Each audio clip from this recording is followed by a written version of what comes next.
तो बहुत ही स्ट्रिक्टनेस ये है। तीसरा श्लोक है। तीसरे श्लोक में क्या कह रहे हैं? तत्र। तत्र माने उसको। किसको? ब्रह्म को, आत्मा को, परमात्मा को जानने से आत्मलाभियान, आत्मलाभ हो जाता है। तत्र आत्मलाभियान, उस परमात्मा को जानने से, ब्रह्म को जानने से आत्मा, आत्मलाभ हो जाता है। आत्मा का लाभ नहीं, आत्मलाभ यानी आत्मा की प्राप्ति हो जाती है। अब आत्मलाभ की बात कल जो थी दूसरे श्लोक के अंदर ठीक से बता दी थी। जो चीज अपने पास होती है और वो हमारे से भूली होती है, छुपी होती है, उसी को आत्मलाभ कहा है। अपने से अन्य कोई वस्तु होती है तो उसको आत्मलाभ नहीं कहा, क्योंकि वो कभी भी अलग हो सकती है, और जो अपनी चीज है वो कभी अलग होगी ही नहीं। मैं रूप से जो चीज है वो कभी अलग नहीं होगी, अभी भी अलग नहीं है। जब हम उसको पहचान नहीं रहे हैं,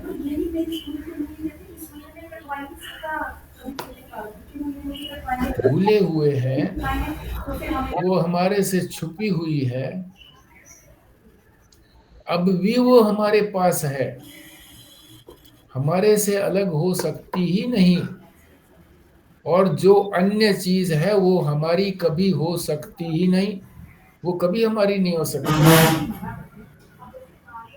इसी को आत्मलाभ कहा था, आत्मा का लाभ नहीं, आत्मलाभ, आत्मा की प्राप्ति।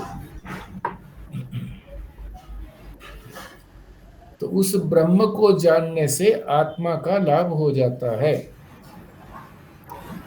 ये किस शब्द का अर्थ हो गया? तत्र आत्मलाभियान। इस शब्द का यह अर्थ हो गया कि ब्रह्म को जानने से आत्मलाभ हो जाता है, यानी जो हमारी आत्मा है उसकी हमको पहचान हो जाती है, वो हमारे से फिर छुपी हुई नहीं रहती, वो हमारे से कभी बिछुड़ती भी नहीं है। अन्य वस्तु तो हमेशा कुछ देर आकर के चली जाती है। जैसे लक्ष्मी जो है कुछ समय के लिए हमारे पास आएगी, हम धनवान हो जाएंगे, फिर छोड़ के चली जाएगी, क्योंकि वो हमारी नहीं है, वो तो विष्णु भगवान की है, उनके पास ही रहेगी। आगे इसी श्लोक में तीसरे में, श्लोका अनुदाहरिष्याम,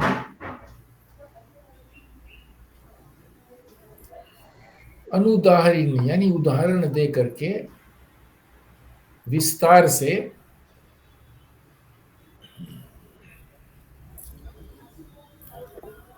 उसकी प्राप्ति के साधन, जो श्लोक कहा है ये कि वो लाभ हो जाता है आत्मलाभ, इस श्लोक की जो आत्मलाभ हो जाता है, तो आत्मलाभ की प्राप्ति के साधन का वर्णन करेंगे। बस इतना ही इस तीसरे श्लोक में कहा गया। ये प्रतिज्ञा है। किसकी प्रतिज्ञा है?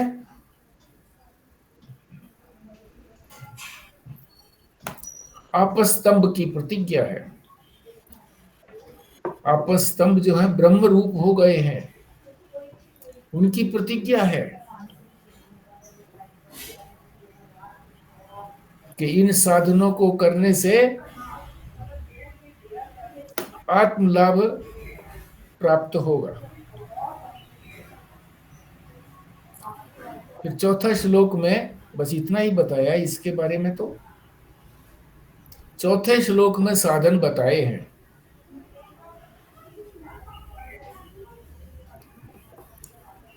क्या कहा गया है चौथे श्लोक में? पू, पू माने पुर, यानी शरीर, पुरी, शरीर। जैसे दिल्ली में कई पुरियां हैं, मतलब वहां पर रहते हैं लोग, इलाका है वो पुरी है, वहां रहते हैं। किस लिए शरीर किस लिए मिला है? भोगने के लिए। जो हमने प्रारब्ध में, जो हमारे लिखा है, जो कर्म हमने पूर्व जन्म में किए हैं, उनका जो फल हमको मिलना है, सुख या दुख, उसको भोगने के लिए ये भोगा यतन है। भोग आयतन, आयतन कहते हैं। जैसे आयत होती है ना, आयत, दो भुजाएं लंबी होती हैं, दो छोटी होती हैं।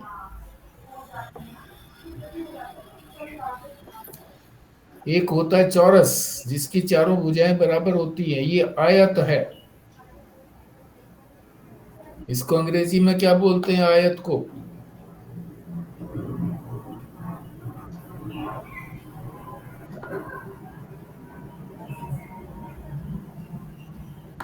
नहीं पता? स्वस्तिका?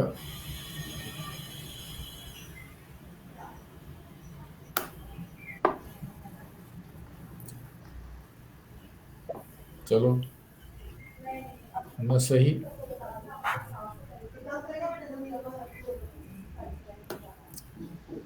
इसके अंदर सारे प्राणी रहते हैं। कहा है ना, पू, पू माने पुरी, यानी शरीर। प्राणी न सर्वम, सारे प्राणी इसी में रहते हैं। छोटे से छोटा प्राणी लगा लो और बड़े से बड़ा,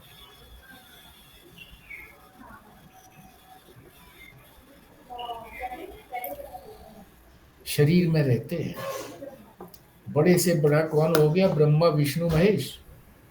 ये सब बड़े से बड़े भी और छोटे से छोटे भी, और अपना भोग भोगने के लिए।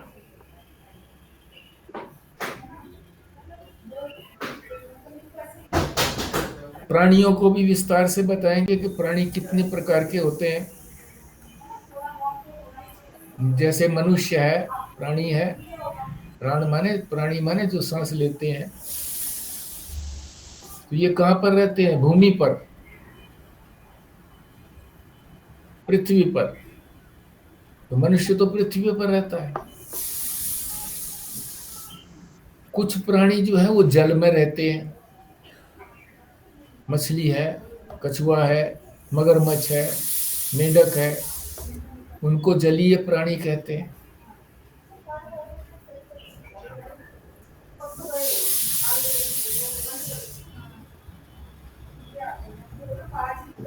और जलीय जलीय नहीं, कुछ प्राणी जो है वो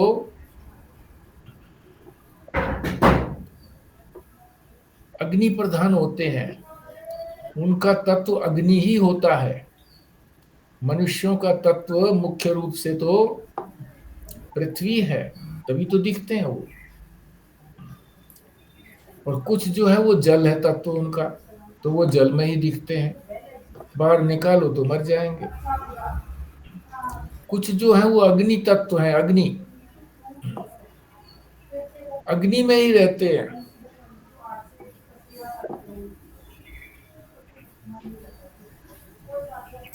लोग ये सोचते हैं कि जलवायु के बिना शरीर नहीं रह सकता, इसीलिए तो कहते हैं वहां की जलवायु सूट नहीं करी हमको। पानी सूट नहीं किया, हवा सूट नहीं करी वहां पर। जलवायु के बिना नहीं रह सकते। पर यह धारणा गलत है, क्योंकि जो अग्नि में रहते हैं प्राणी,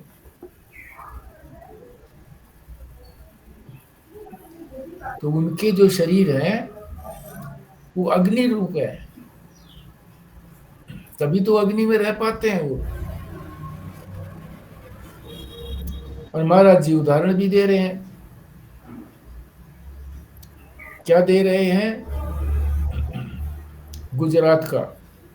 गुजरात में एक जगह ऐसी है, अगर ध्यान से देखो उसको, बड़े ध्यान से, सरसरी नजर से नहीं, ध्यान से, तो अग्नि के कीड़े, उसमें कीड़े चलते हुए दिखाई देंगे। अग्नि में अग्नि जल रही है, अग्नि के अंदर कीड़े चल रहे हैं।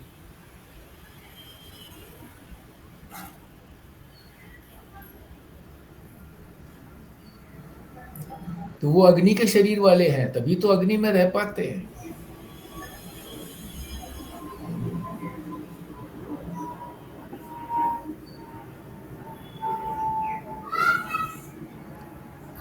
फिर एक गलत धारणा को भी महाराज जी दूर कर रहे हैं, वैज्ञानिकों की गलत धारणा। क्या है उनकी?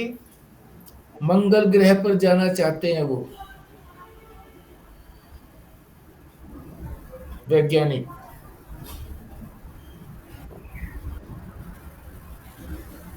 वो कहते हैं मंगल ग्रह पे कोई शरीर नहीं है, कोई शरीर नहीं है, प्राणी नहीं है। क्यों? वो समझते हैं जैसा यहाँ पर हम पृथ्वी पर देखते हैं ऐसा ही प्राणी वहां पर होना चाहिए। तो ऐसा थोड़ी मिलेगा वहां पर।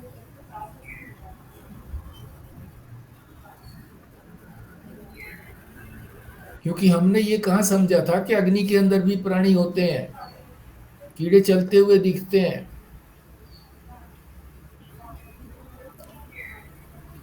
तो पता लग गया इसी तरह से मंगल ग्रह पर भी प्राणी हैं, मगर देखना कैसे चाहते हैं वैज्ञानिक? जैसे हम शरीर को देखते हैं पृथ्वी के ऊपर, ऐसे दिखाई देंगे? ऐसे तो नहीं दिखाई देंगे, वहां कुछ और तरह के दिखाई देंगे। और तरह के बता भी रहे हैं आगे क्या है, निहारिकाएं। निहारिकाएं,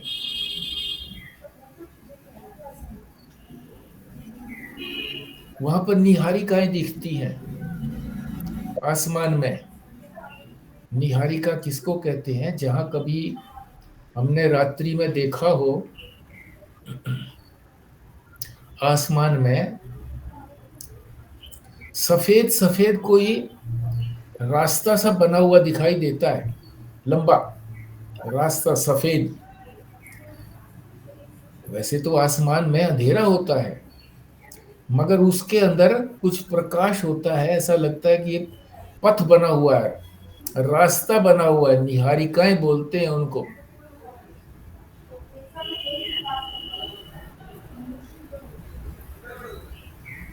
उन निहारिकाओं में भी कुछ प्राणी होते हैं। तारे भी, वहां नए तारे भी उत्पन्न होते हैं।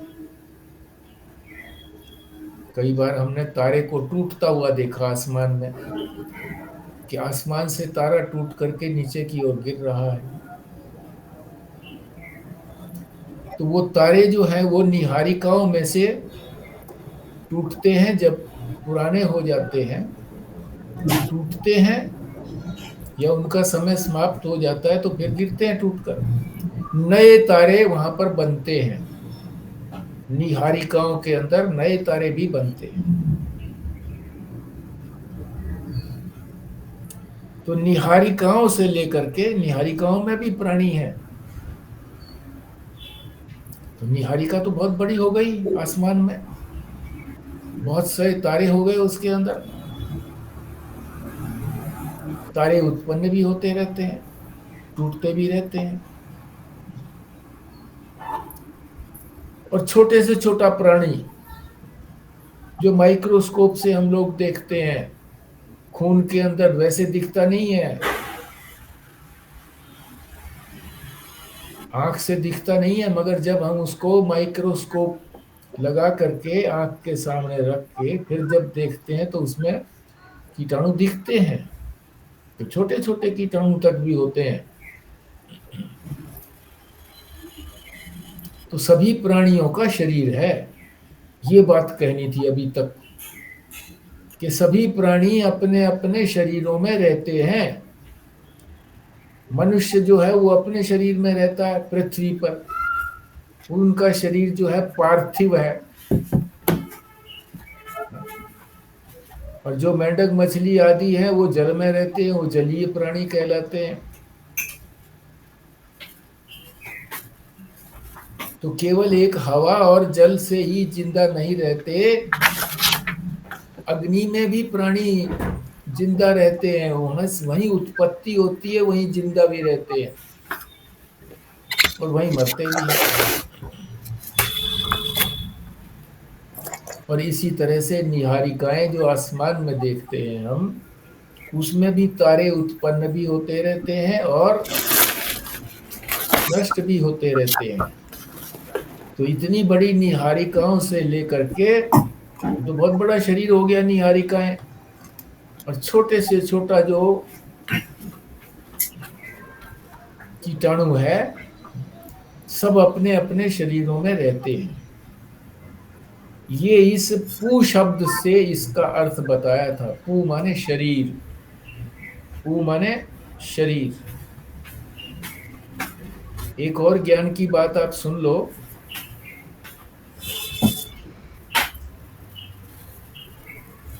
पुरियां भी कहा गया है कि मनुष्य की 8 पुरियां हैं। 8 शरीरों में रहता है मनुष्य।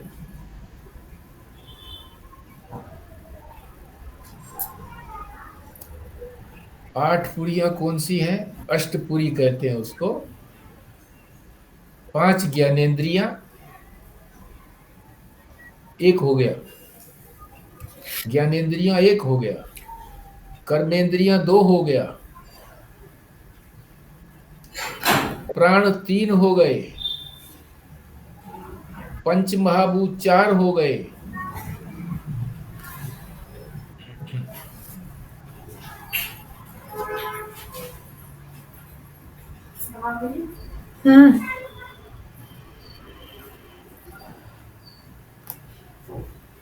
ज्ञानेंद्रियां, कर्मेंद्रियां, प्राण, पंच महाभूत, अंतःकरण चतुष्टय 5वां हो गया। अंतःकरण चतुष्टय 5वां।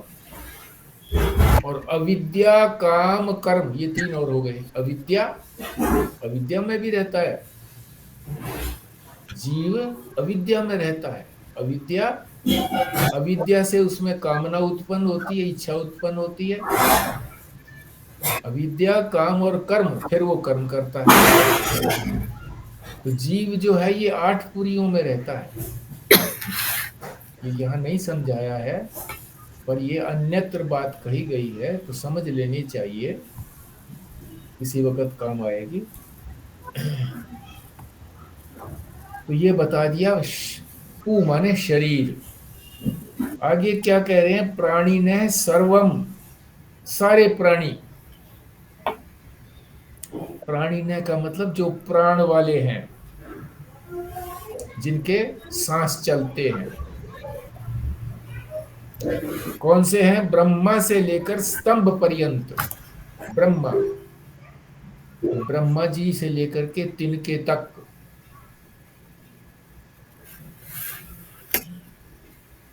सभी प्राणी हैं।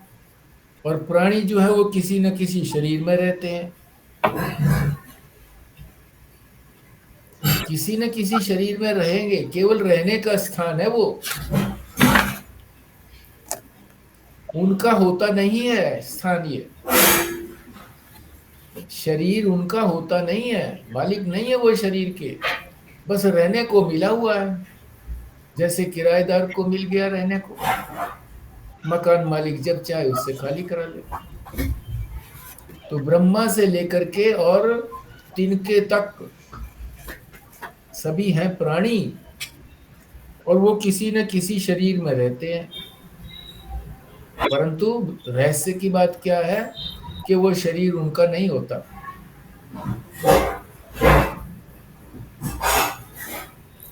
पर मिलते तो वहां पर हैं, उसी शरीर में मिलेंगे, पर वो उनका नहीं होता। ये क्या रहस्य है, हमें भी बताया गया है कि हम भी इस पार्थिव शरीर के अंदर रहते हैं, पृथ्वी वाले शरीर पे। मिलेंगे हम यहीं पर, शरीर में ही मिलेंगे, पर ये शरीर हमारा नहीं है। ये हमको अनुभव भी होता है कि जब प्राण निकल जाते हैं तो शरीर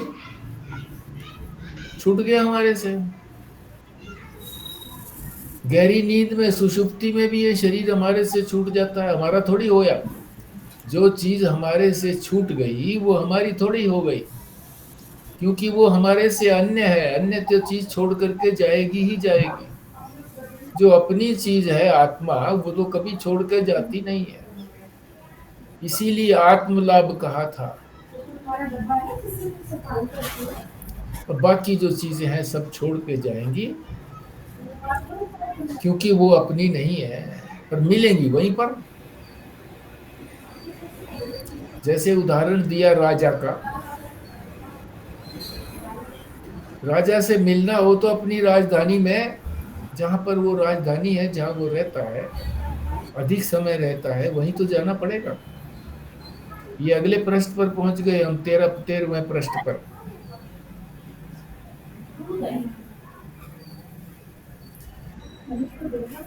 पर सब जगह उसका शासन तो चलता है।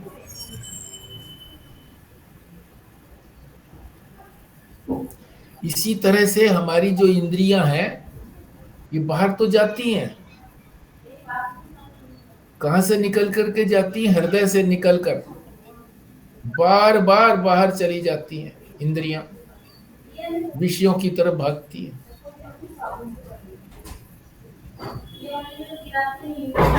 तभी तो आत्मा भी बाहर से संपर्क कर पाती है, नहीं तो आत्मा किसी से संपर्क करती नहीं है। आत्मा के बिना वो बाहर जा भी नहीं सकती। आत्मा की सत्ता से ही वो बाहर जाती हैं इंद्रियां,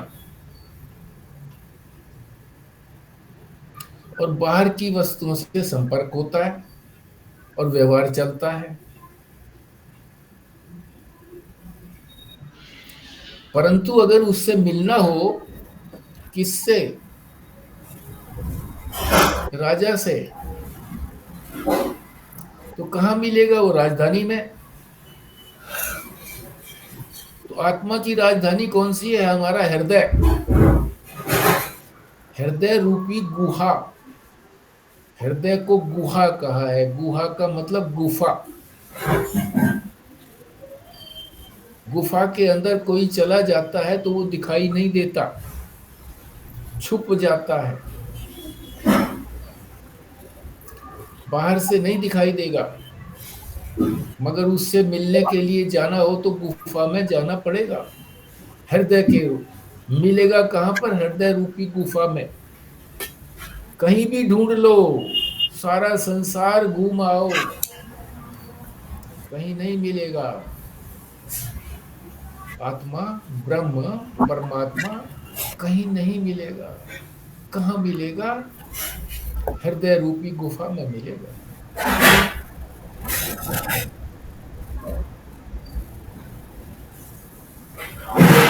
मिलेगा तो आत्मज्ञान होगा। उसी को आत्मज्ञान कहा है कि जो मिली हुई चीज है उसी को ही पहचान जाना। प्राप्त की प्राप्ति ही आत्मज्ञान है। आत्मा की प्राप्ति, प्राप्त तो अभी भी है आत्मा। आत्मा के बिना तो रह नहीं सकते, एक क्षण के लिए भी आत्मा छोड़ के जा नहीं सकता, ये उसकी मजबूरी है।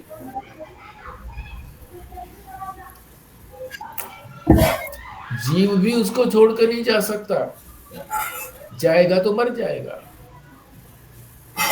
और आत्मा तो छोड़ के जाएगा ही नहीं।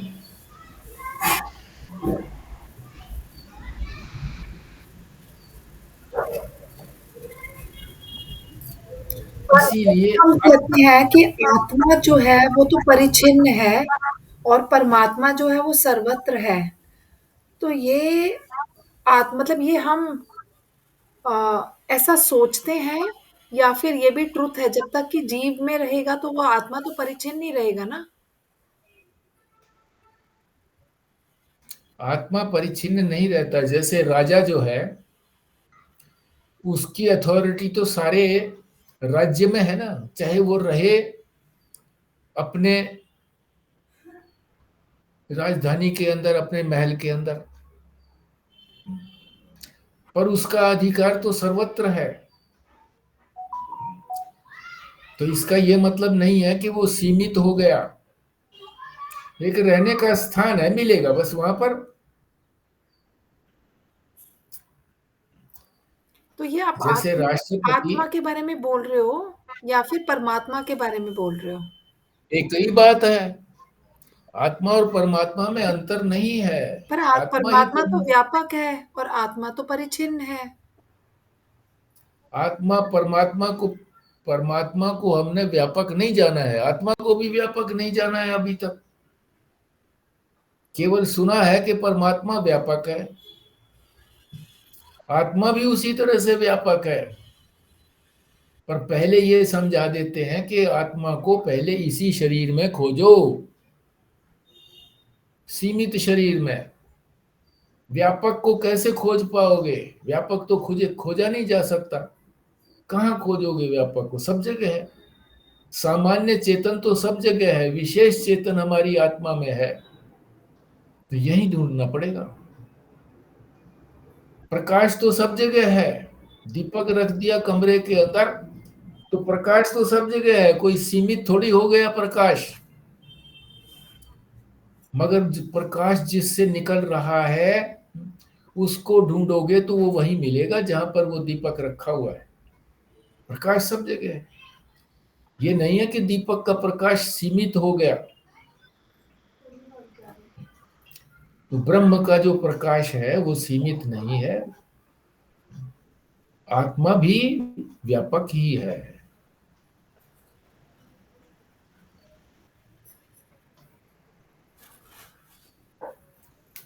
और ये भी बताया कि आत्म प्राप्ति जो है, आत्म प्राप्ति सबसे श्रेष्ठ है, उससे श्रेष्ठ कोई और प्राप्ति नहीं है। ये जो आत्मा आप कह रहे हो अंदर है, इसको कैसे ढूंढे, कहाँ पर है? हृदय गुफा में। और कई जगह शास्त्रों के अंदर, उपनिषदों में बुद्धि गुहा कहा गया है। हाँ, मतलब ये तो वैसे थ्योरी की बात हो गई ना, पर उसको ढूंढे कैसे, कैसे उससे मिले? बाहर भटकना छोड़ें। आत्मा अब जो है वो बाहर इंद्रियों के साथ बाहर जाती है, भटकती है, अपने स्थान को खोजने के लिए जाती है, पर अपना स्थान वहां मिलता नहीं है, फिर वापस आ जाती है। तो ये इंद्रियां भी वापस आ जाती हैं। तो अंतर्मुखी होने की बात कह रहे हैं। हाँ, अंतर्मुख करके फिर वहां पर जाना है, अपनी बुद्धि गुहा में या हृदय गुहा में, फिर वहां मिलेगा। बुद्धि गुहा के अंदर प्रतिबिंब पड़ता है, उस प्रतिबिंब को देख करके उस बिंब को जानना है कि ये उसी बिंब का प्रतिबिंब है। जानना बिंब को है, देखना प्रतिबिंब को पड़ेगा कि जैसा प्रतिबिंब है वैसा ही बिंब भी है। तो ढूंढेंगे वहीं पर जाकर के। बुद्धि गुहा कहो, हृदय गुहा कहो, एक ही बात है।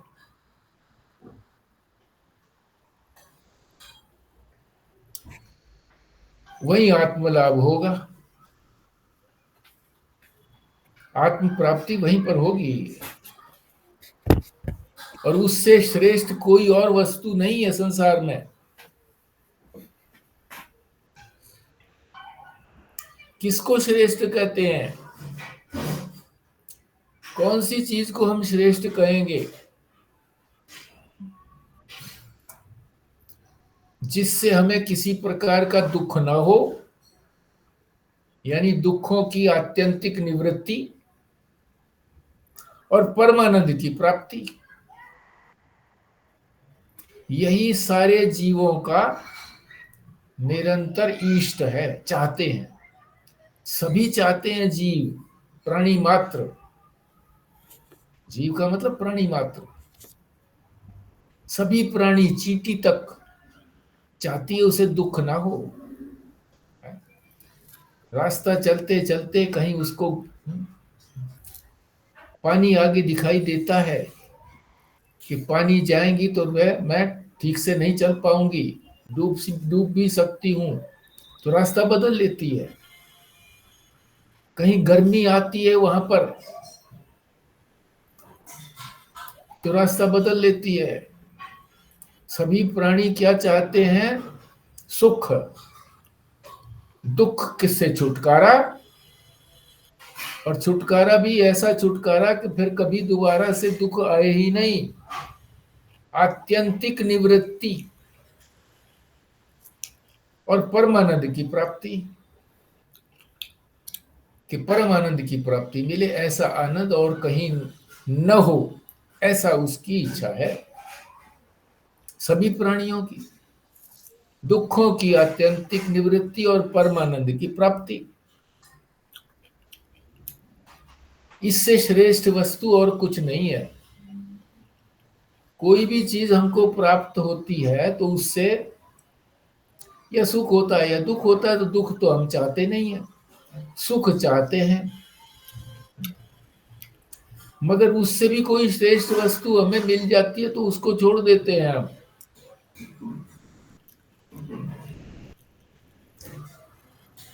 पहले किसी लड़की को श्रेष्ठ समझ करके विवाह किया,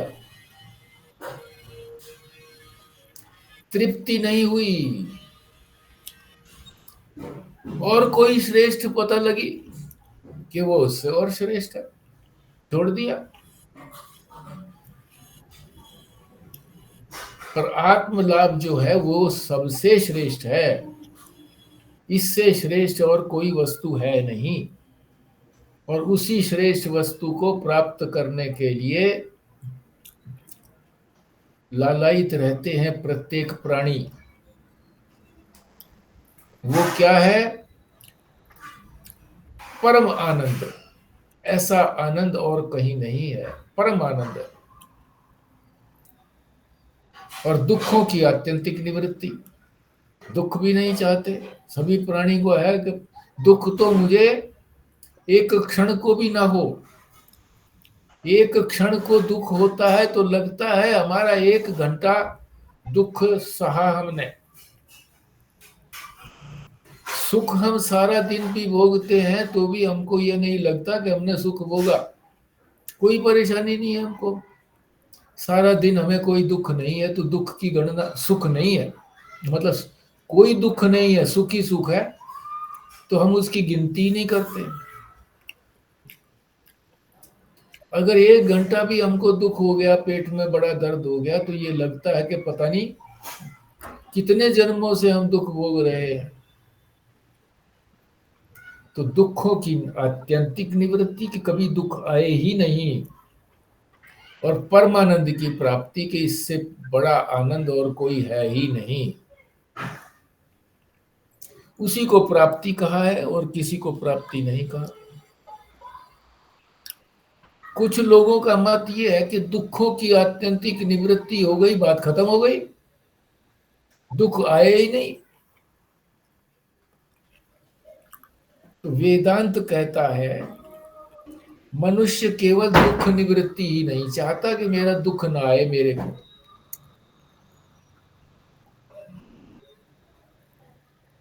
सुख भी चाहता है, दुख भी ना चाहे और सुख भी चाहता है कि मेरे को सुख भी मिले।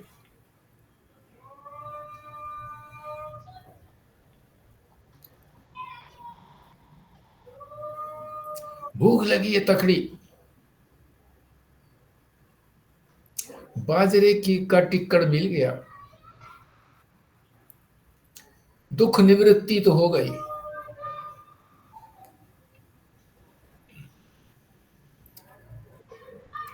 जो दुख था वो तो चला गया, पर सुख की प्राप्ति तो नहीं हुई। दुख चला गया, ये बात ठीक है। सुख की प्राप्ति कब होगी? रसगुल्ला मिल गया खाने को, जो मेरी इच्छा थी, भूख भी चली गई, दुख दूर हो गया, और आनंद की प्राप्ति भी होगी, सुख भी मिल गया। तो वेदांत कहता है कि केवल दुख की प्राप्ति, दुख की निवृत्ति ही नहीं, सुख की प्राप्ति भी चाहिए जीव को। जीव मात्र सुख भी चाहता है, जहां सुख मिलता है वहां भाग के जाता है,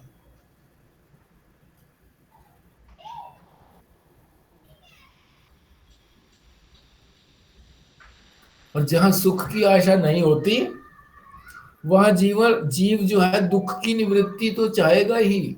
अगर सुख की आशा नहीं है कहीं पर, दुख तो मिटे मेरा, दुख मिटना चाहिए। आशा नहीं हो तो सुख की, और सुख की आशा हो तो सुख चाहता है, सुख तो मिले, दुख भी मिटे और सुख भी मिले। परंतु जहां आनंद की प्राप्ति संभव है, अब अगले प्रश्न पर चल रहे हैं हम, 14वें प्रश्न पर, वहां दुख निवृत्ति के साथ सुख भी चाहता है कि सुख भी मेरे को मिले। अब इन्होंने दो नौकरों का उदाहरण दिया है कि एक नौकर को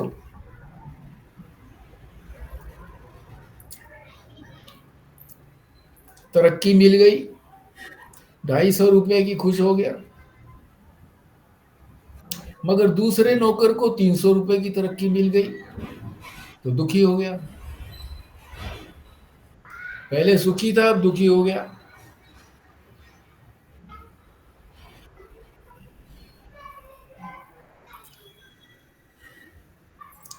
क्योंकि उसको मेरे से ज्यादा मिल गया।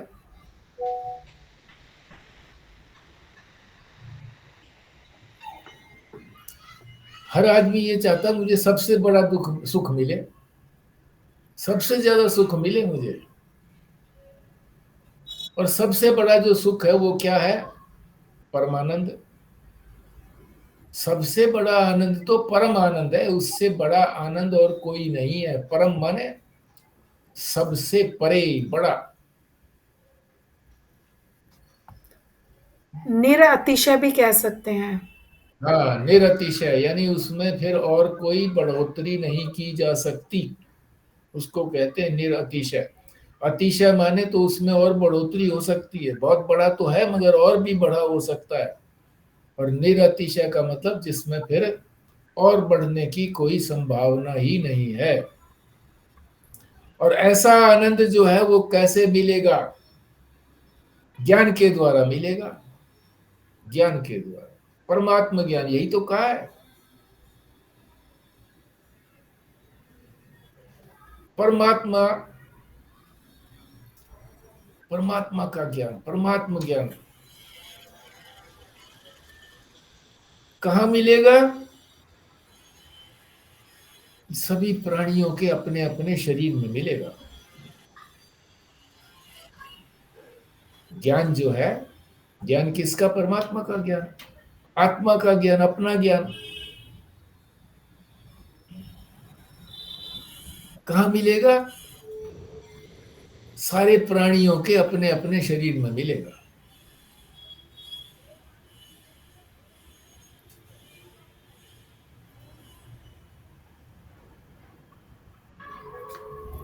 अब आगे फिर प्रश्न करते हैं, दूसरा पैराग्राफ हो गया इसी 14वें पृष्ठ पे।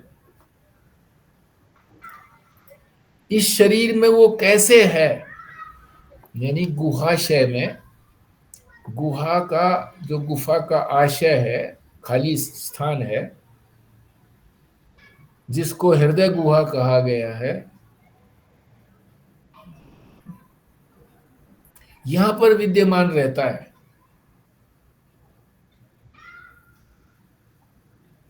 तो जो चीज गुफा में होगी तो छुपी रहेगी ना, छुपी रहती है। इसी तरह से ये जो आत्म तत्व है, ये हृदय के अंदर है, हृदय रूपी गुफा में है, इसलिए दिखता नहीं है ये।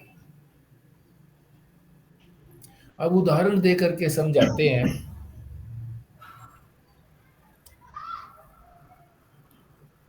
कि कोई गांव वाला अपने संबंधी के यहाँ शहर में आया, तो शहर वाला कहता है गांव वाले से, देखो मैं तुमको जादू दिखाता हूं। और फिर रिमोट कंट्रोल से पंखे को चला देता है, स्विच से नहीं, रिमोट कंट्रोल से। जैसे रिमोट कंट्रोल से एसी चल जाता है, इसी तरह से पंखा भी चल जाता है।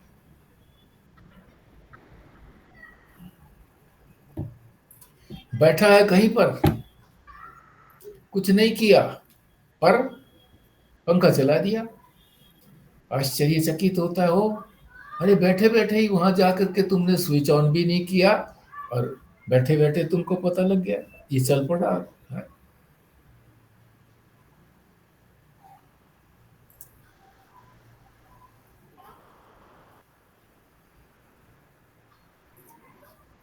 पता है कैसे चला? ग्रामीण से पूछता है कि पता कैसे चला, तो कह रहे नहीं मुझे तो पता नहीं है, मैं नहीं जानता। मैं नहीं जानते को क्या कहते हैं? अज्ञान। मैं नहीं जानता, इस बात को भी समझ लो, अज्ञान किसको बोलते हैं? ये आत्मा अज्ञान से ढका रहता है, आत्मा अज्ञान से ढका रहता है, अज्ञान रूपी गुफा भी कह सकते हैं। इसलिए इसका ज्ञान नहीं होता।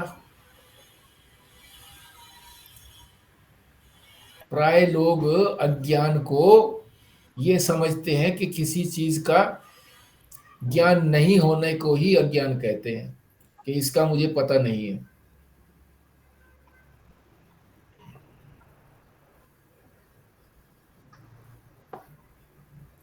पर कभी ये विचार करो कि मैं जानता हूं या नहीं जानता हूं, दो चीजें हैं ना, जानना और नहीं जानना। इसका पता भी तो जानने से लगता है ना। किसी चीज को जानेंगे और ये पता लगेगा कि वो वहां पर नहीं है। नहीं है का पता भी तो ज्ञान से ही लगेगा, जानने से लगेगा कि वो चीज नहीं है। और ज्ञान का भी पता ये लगेगा कि ये वो चीज है तो ज्ञान से पता लगेगा। और नहीं है तो भी तो ज्ञान से ही पता लगेगा कि वो चीज वहां पर नहीं है। नहीं है को भी तो ज्ञान कहा गया है। ज्ञान को तो ज्ञान कहा ही गया है, नहीं है को भी ज्ञान कहा गया है।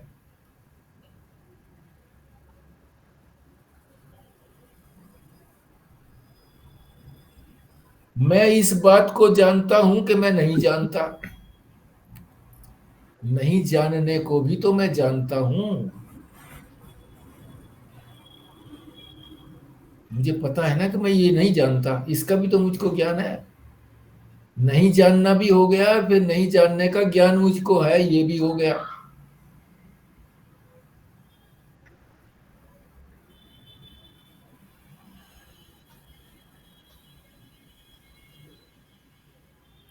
तो दोनों भाव हो गए ना।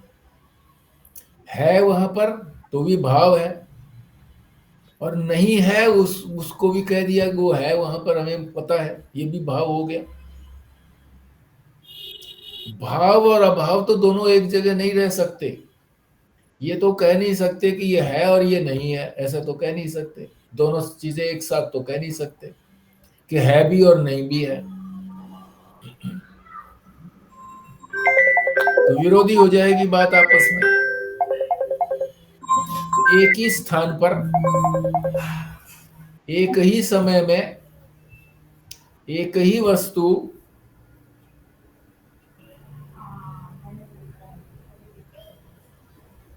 दोनों चीजें अनुभव में आ रही है मुझे। मैं ही उनको अनुभव कर रहा हूं कि किसको, कि मैं जान रहा हूं और मैं नहीं जान रहा हूं, यानी उस नहीं जानने को भी मैं जान रहा हूं। एक हो गया मैं जान रहा हूं, एक नहीं है को भी मैं जान रहा हूं। तो दोनों भाव हो गए ना, नहीं है को जानना और है को जानना। जानना रूप दो भाव हो गए। तो दो भाव इकट्ठे रह सकते हैं, दो भाव का मतलब एक ही तरह के हो गए, वो तो रह सकते हैं इकट्ठे, विरोधी नहीं है। विरोधी तो नहीं रह सकते कि दो चीजें, एक जानना भी हो और फिर नहीं जानना भी हो, ये दो चीजें इकट्ठी नहीं रह सकती। और दोनों भाव है, ज्ञान है, तो दोनों ज्ञान साथ रह सकते हैं। इसीलिए कहा है कि अज्ञान भी एक भाव पदार्थ है। अज्ञान भी एक भाव पदार्थ है। ये बहुत दिनों के अंदर समझ में आया था कि अज्ञान भी एक भाव पदार्थ है। इतना बोल देते थे तो इससे समझ में नहीं आता था। जब तक इस बात को बार बार जो यहाँ कह रहे हैं,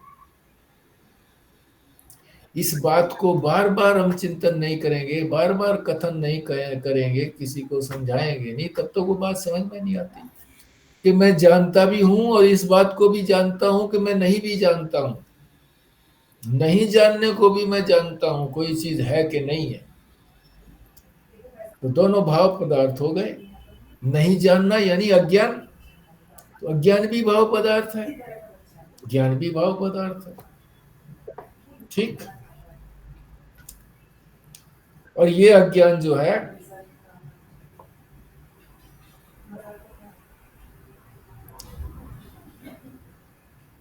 ज्ञान स्वरूप को ढांक देता है। देखो, जिससे उत्पन्न हुआ, जिसमें ये रहता है अज्ञान, ज्ञान में ही तो रहेगा, और कहाँ रहेगा? ज्ञान के अतिरिक्त तो कोई और जगह ऐसी है ही नहीं जहां रह सके। ज्ञान में रहेगा।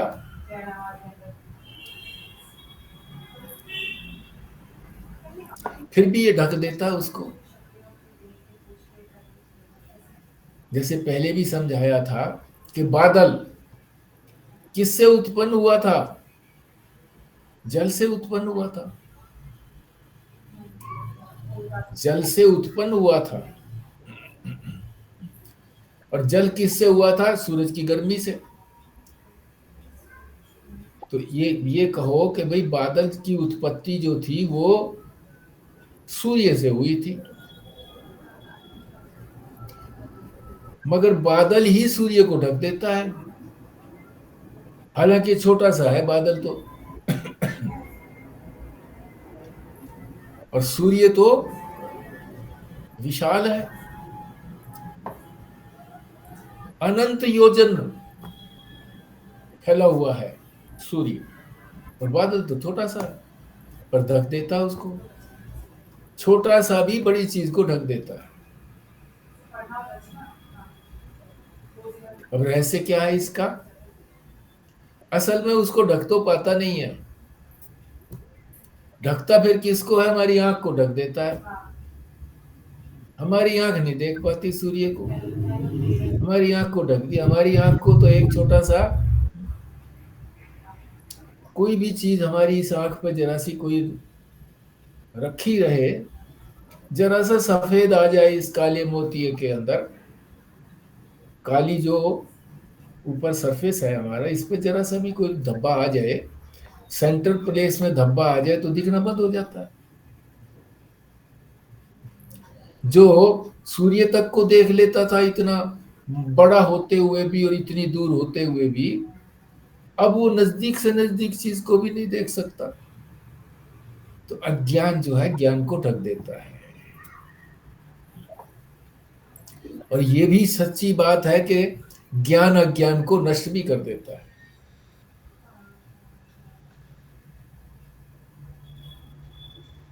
ज्ञान ही अज्ञान को नष्ट करेगा, दूसरी चीज अज्ञान को नष्ट नहीं कर सकती। और अज्ञान उसको ढक भी देता है। ये तो पहेली है। तो अलग अलग संदर्भों के अंदर अलग अलग उसका प्रयोग करना चाहिए। ढक देता है, यहाँ पर ढकने की बात कही है। यहाँ पर ये बात नहीं कही है कि ज्ञान उसको नष्ट कर देता। आगे कहेंगे ये बात अलग थी, अलग है, पर यहाँ तो ढकने की बात कही है। तो आज हमने क्या समझा है? एक तो पू समझा है, पू, जो चौथे श्लोक की बात है। तीसरे श्लोक में तो हमने ये समझ लिया था कि ब्रह्म को जानने से आत्मा का लाभ हो जाता है, आत्म लाभ हो जाता है। आत्मा का लाभ नहीं, आत्म लाभ हो जाता है। और उस आत्म लाभ को विस्तार से समझने के लिए उसको हम कैसे प्राप्त करें, इसके साधन ये चौथे श्लोक में बताएंगे। और उन साधनों से फिर हमको क्या फल मिलेगा, वो फल भी इसमें चौथे श्लोक में बताएंगे। और चौथे श्लोक में क्या कहा है, पू माने पुरी, पुरी,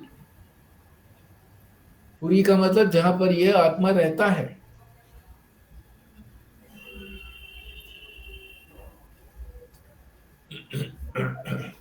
और ये भोगने का स्थान है प्राणियों का। सारे ही प्राणी अपने अपने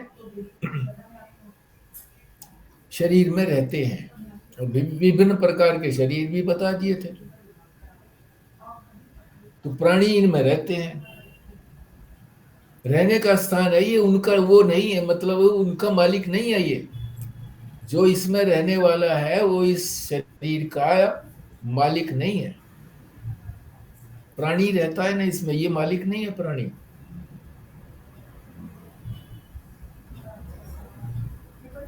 मिलेगा यहीं पर, मालिक नहीं है फिर भी। राष्ट्रपति भी मालिक नहीं है, राजा भी मालिक नहीं है। दूसरा राजा कोई विजय कर लेगा तो राजा भी गया, राष्ट्रपति 5 साल के बाद बदल गया, दूसरा आ गया तो दूसरा हो गया, है नहीं उसका। फिर कहाँ मिलेगा, कहाँ मिलेगा, वहीं पर अगर ढूंढना है तो वहीं मिलेगा, इधर उधर भटकने की जरूरत नहीं है। सभी जो है वो आत्मलाभ किसको कहते हैं, आत्मलाभ की प्राप्ति, जो अपना आपा है उसी की प्राप्ति को आत्मलाभ कहते हैं। और वो सबसे श्रेष्ठ है, क्यों कि उसी से दुखों की आत्यंतिक निवृत्ति होती है, परमानंद की प्राप्ति होती है। कुछ लोग कहते हैं दुखों की प्राप्ति ही न हो, बात खत्म है, पर ऐसा नहीं है। वेदांत कहता है कि दुखों की भी प्राप्ति नहीं होनी चाहिए और आनंद भी मिलना चाहिए, सुख भी मिलना चाहिए।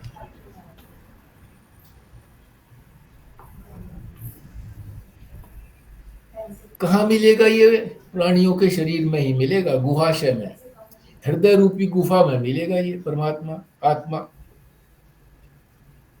और इस आत्मा को, परमात्मा को अज्ञान ने ढक रखा है, ज्ञान को अज्ञान ने ढक रखा है।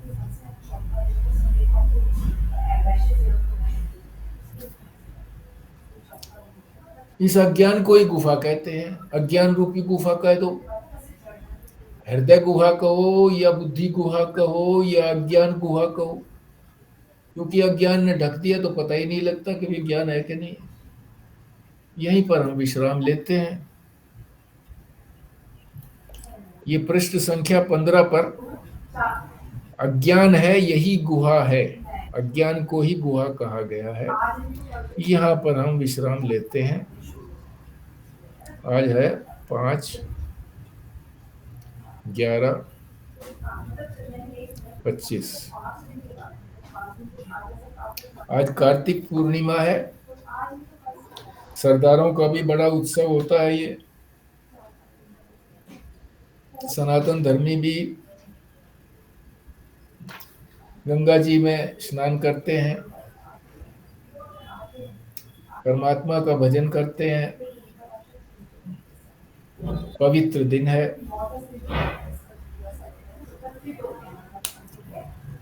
तो इन पवित्रताओं को भी थोड़ा बहुत हमें ज्ञान रखना चाहिए और उन पवित्रताओं को भी अपने अंदर ले लेना चाहिए। जल्दी उठ करके, सुविधा नहीं है, आसपास नहीं है गंगा या जमुना या कोई नदी नहीं है, तो अपने नलके पर ही जब स्नान करें तो ये मन में कल्पना करें कि मैं गंगा जी में स्नान कर रहा हूँ।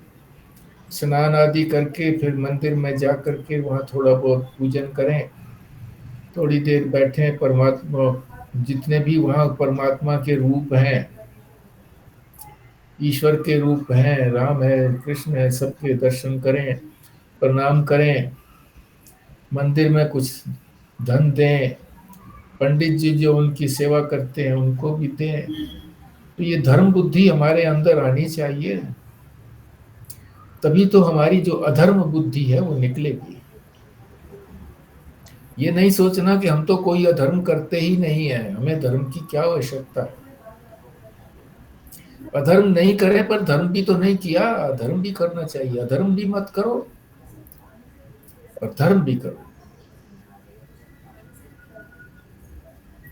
ठीक है जी, आपने कुछ बोलना है तो बोलिए।